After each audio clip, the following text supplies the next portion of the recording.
আসসালামু আলাইকুম। আজকে কোথায় ছাত্রলীগ, কোথায় গেল আওয়ামী লীগ? আজকে দেখেন সমুদ্র এড়িয়েছে দেশ, সমস্ত দেশ মানুষ, এই মানুষগুলি বন্দি করে রাখছিল শুধু প্রশাসন পুলিশ দিয়ে। আজকে মানুষ দেখেন লক্ষ লক্ষ মানুষ রাস্তায়, কী অবস্থা! আর এই মানুষগুলি পুলিশের নির্যাতনে মানুষগুলি দুর্বল হয়েছিল।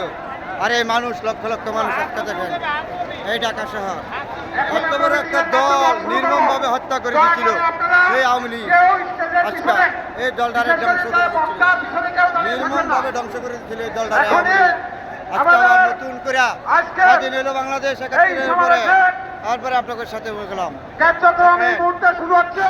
কি ছিল এই দেশটা, কি করেছিল? শান্তির আগুন ধরাই দিয়েছিল এই আওয়ামী লীগ। আজকেও দেখেন মানুষ লক্ষ লক্ষ মানুষ, দেশের মানুষ কত ভালোবাসে বিএনপিকে, খালেদা জিয়াকে, তারেক জিয়াকে। এখানেই প্রমাণ, তারেক জিয়াকে কত ভালোবাসে আর খালেদা জিয়াকে কত ভালোবাসে, এখানেই তো প্রমাণ দেশের মানুষের। তারেক জিয়ার প্রতি, খালেদা জিয়ার প্রতি যে কত ভালোবাসা এই বাংলাদেশের মানুষের, এইখানেই প্রমাণ। দেখেন লক্ষ লক্ষ মানুষ খালেদা জিয়ার জন্য পাগল। আজকে 15টা বছর নির্যাতনের পরও এই মানুষগুলি লক্ষ লক্ষ মানুষ রাস্তায় নেমে আসছে, তার প্রমাণ দেখেন। খালেদা জিয়ারে, তারেক জিয়ারে কত ভালোবাসে এই বাংলাদেশের মানুষ, লক্ষ লক্ষ মানুষ রাস্তাঘাটে দেখেন অবস্থা।